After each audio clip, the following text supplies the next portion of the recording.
Good evening, all of you. I hope you are very well. Uh, Actually, on today, I will give a lecture on a important topics. This topic name is nuclear power plant, which has been mentioned on your blackboards. On few months ago, I have discussed about the thermal power plant, how the thermal power plant is working, the functioning working, and also what are the components are there. On today I will discuss about nuclear power plant. Basically এই nuclear power plant বোঝার আগে প্রথমে nuclear physics তোমাদের বুঝতে হবে। ওকে, nuclear physics কি সেটা আমরা আজকে পার্ট 1-এ সেটা আমরা জানবো। ওকে, দেখা যাক কি নিউক্লিয়ার ফিজিক্স। তোমরা এখানে বোর্ডে কিছু গ্রাফিক্যাল রিপ্রেজেন্টেশন লেখা আছে, ছবি আঁকা আছে, আমি অ্যানালাইজ করে দিচ্ছি। তো অ্যানালাইজ করলে তোমাদের কাছে it will be very clear to understand. Nuclear ফিজিক্সে আমরা জেনারেলি যে আমরা ফিজিক্সে অনেকগুলো মৌল পড়েছি জানি, কিছু কিছু মৌল স্টেবল হয়, কিছু কিছু মৌল আনস্টেবল হয়। এই স্টেবল কি আনস্টেবল কি আমাদেরকে জানতে হবে প্রথমে। এটা হচ্ছে মৌলের, যে কোনো মৌলের স্টেবিলিটি। স্টেবিলিটি কি জিনিসটা? স্টেবিলিটিটা বলতে বোঝায় সেই মৌলের যদি প্রোটন সংখ্যা এবং নিউট্রন সংখ্যা একই হয়, সমান হয়, সেক্ষেত্রে সেই মৌল স্টেবল আমরা ধরতে পারি। মানে দ্যাট মিনস আমরা যদি বাইরে থেকে কোনো একটা অন্য কোনো মৌল বা প্রোটন বা নিউট্রন হোক, যাই হোক, কোনো পার্টিকেল যদি আমি আঘাত যতক্ষণ না করছি ও কি হয়, স্টেবল থাকে। আনস্টেবল মৌল কি? যে মৌলগুলোর তোমার প্রোটন সংখ্যা নিউট্রন সংখ্যা দ্যাটস নট ইকুয়াল, এটা স্টেবিলিটি তার নির্ভর করে আপ টু জেনারেলি 20 ওপর। ধরলাম সাপোজ 20 প্রোটন রয়েছে, 20 তোমার নিউট্রন রয়েছে, অ্যাবভ তার উপরে যদি যায় তখন সেই মৌল জেনারেলি আনস্টেবল হয়। এই আনস্টেবলের জন্যই সেসব মৌলগুলোর রেডিয়েশন আমরা দেখতে পাই। এই যে ইউরেনিয়াম, তোমরা দেখবে ইউরেনিয়াম, থোরিয়াম, প্রোটিন, এগুলো তোমার হচ্ছে রেডিও অ্যাক্টিভিটি মৌল। এগুলো জীবনের ক্ষেত্রে বা হিউম্যান বডির ক্ষেত্রে খুব হার্মফুল। ওকে,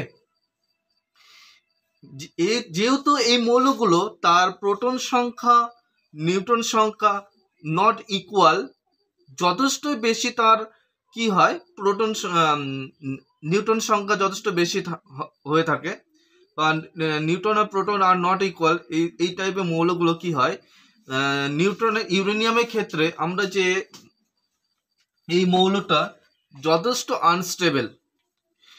ইউরেনিয়ামের আমরা বেশ কয়েকটি তার আইসোটোপ আমরা পেয়ে থাকি। Uranium 235, uranium 236, uranium 238। Generally uranium 235 it's more stable.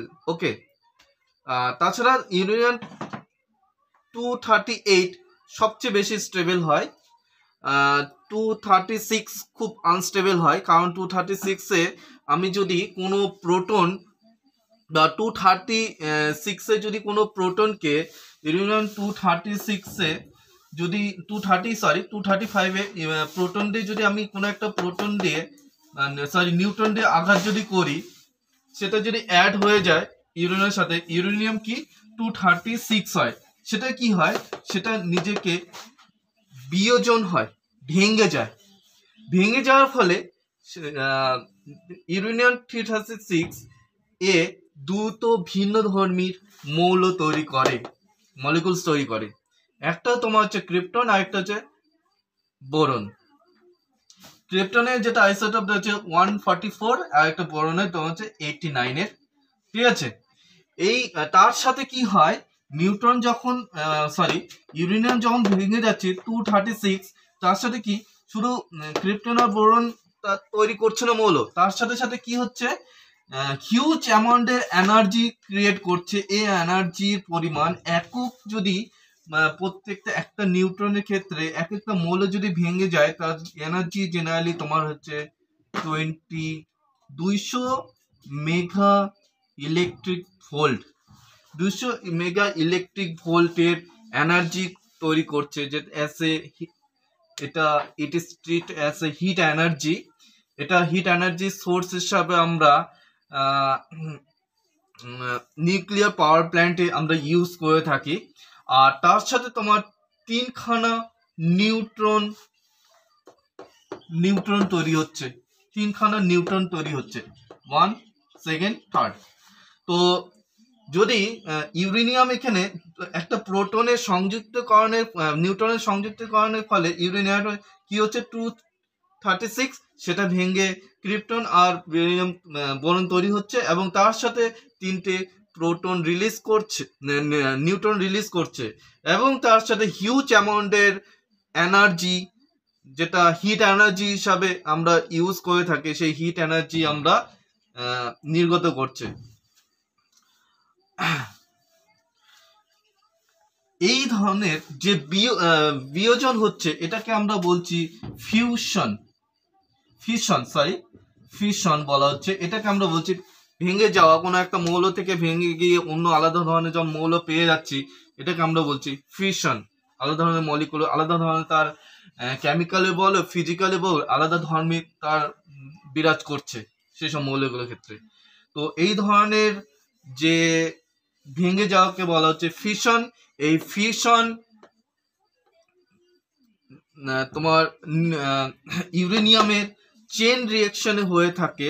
যদি আলাদা করো, ইউরেনিয়াম যদি থাকে 335 235 যদি ইউরেনিয়াম থাকে, তার সাথে আবার যে এক্সট্রা যে নিউট্রন যে তৈরি হচ্ছে 3খানা নিউট্রন, এই নিউট্রন এই 335 এর সাথে সংযুক্তকরণের ফলে এটা সেম একইভাবে ইউরেনিয়াম 236 তৈরি হচ্ছে, সেটা আবার পুনরায় বিয়োজিত হয়ে ক্রিপ্টন বোরন তৈরি হচ্ছে। এইভাবে তোমার যতক্ষণ না ইউরেনিয়াম মৌলগুলো সম্পূর্ণভাবে বিয়োজিত হচ্ছে, মানে সেখানে তো একটা ইউরেনিয়াম মলিকুল থাকতে পারে না, সেখানে অনেক হাজার হাজার মলিকুল থাকতে পারে। এই ধরনের যতক্ষণ না বিয়োজন হচ্ছে, মানে যতক্ষণ না ভেঙে পুরোপুরি বিয়োজন হচ্ছে, ততক্ষণ না এই অপারেশনটা চলতে থাকে। এই ধরনের আমরা বলা হচ্ছে চেন রিঅ্যাকশন।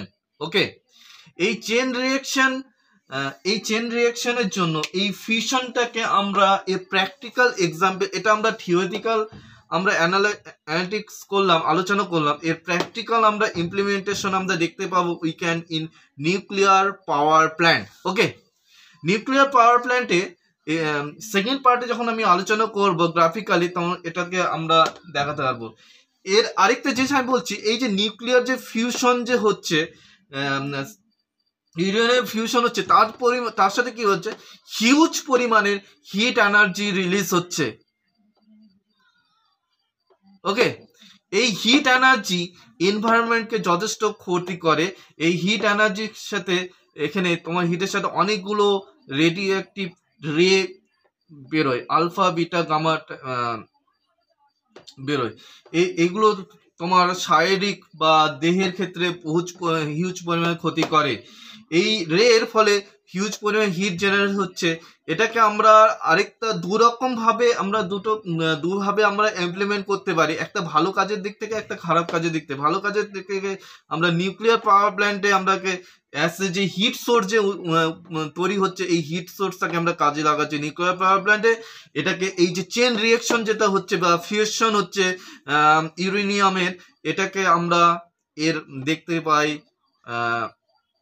ওয়েপনে, বোম ওয়েপনে। যে তোমরা দেখেছো জাপানে যে হিরোশিমা নাগাসাকিতে যেটা বোমবার্ড হয়েছিল, যে নিউক্লিয়ার বোমার, সেই ফিউশন পদ্ধতিতে তার যে মেকানিজম যে ছিল সেটা ছিল ফিউশন। সেখানে কি, যখন আমরা ইউরেনিয়ামে যখন ফিউশন হচ্ছিল, সেখানে প্রচুর পরিমাণে হিট জেনারেট হচ্ছিল। সেই হিটটাকে কি করছিল, সেখানে সেই এনভায়রনমেন্টটাকে হিউজ পরিমাণে ইমপ্যাক্ট করছিল। সেখানে কি হচ্ছিল, বিভিন্ন রকম রেডিওটিভ রে তৈরি হচ্ছিল, রেডিওঅ্যাক্টিভিটি রে, সেগুলো কি হচ্ছে বিভিন্ন রকম মানুষের শরীরে ক্যান্সার বা চর্মের বিভিন্ন রকম ক্ষতি করছিল, তাছাড়া আরো অন্যান্য থাকে। তো যাই হোক, এটা তোমাদের ফার্স্ট পার্ট। আরেকটা জিনিস যে বলছি, এগুলো ইউরেনিয়াম সবচেয়ে বেশি ক্ষতিকারক জিনিস। Second part I will discuss about the nuclear power plant. সেখানে তোমার দেখবে সেখানে অনেকগুলো কম্পোনেন্ট রয়েছে, রিয়েক্টর দেখতে পাবে, নিউক্লিয়ার রিয়েক্টর রয়েছে, তারপরে তোমার হচ্ছে টারবাইন রয়েছে, কন্ডেন্সার রয়েছে, তারপরে সেখানে তোমার বয়লার রয়েছে, দেন অল্টারনেটর রয়েছে। সেই কম্পোনেন্টগুলো আমি ড্র করে আঁকাবো, তোমরা সেটা ইজিলি বুঝতে পারবে যে আমরা নিউক্লিয়ার যে এই যে হিটটা যে জেনারেট হলো, যে এনার্জি যে হিট জেনারেট হচ্ছে এখানে যখন ফিউশনের ফলে, এই হিটটাকে তোমার পাওয়ার প্ল্যান্টে কাজে লাগানো হয়। Okay okay, thank you. On next day I will discuss the part 2 of nuclear power plant. And also আমি যে ভিডিওগুলো আপলোড করছিলাম তোমাদের চ্যানেলগুলোতে, আমার ইউটিউব চ্যানেলে, সেই ভিডিওগুলো তোমরা নেক্সট ডে যে অটোমোটিভের পার্ট 1 পার্ট 2 দুটো বোধহয় আপলোড করা হয়েছে, বাকি পার্ট লেকচার 3, 4 পরপর সিরিয়াল অনুযায়ী তোমরা দেখতে পাবে এরপরে। কারণ আমি এটা কেন আমি এটা আলোচনা করলাম, এটা নতুন জিনিস, মানে এই ব্যাপারটা জানা উচিত। যারা ফিজিক্স নিয়ে পড়ে তারা তো অবশ্যই এই বেসিক ফিজিক্সটা তো বুঝতে পারবেই, তার যে ইমপ্লিমেন্টেশন রয়েছে নিউক্লিয়ার পাওয়ার প্ল্যান্টে, সেটা কিভাবে, সেটা that will be very clear to you all. Okay, যাই হোক, আমরা ফিজিক্সের বেসিকটা আমরা জানি। যারা ইঞ্জিনিয়ার না, যারা টেকনিশিয়ান না, যারা ফিজিক্স হয়তো নিয়ে পড়ছে, স্টাডি করছে, তার ইমপ্লিমেন্টেশন কি, তার অ্যাপ্লিকেশন কি, সেটাই তোমাদের তুলে ধরবো নেক্সট ডেতে। ওকে, থ্যাংক ইউ।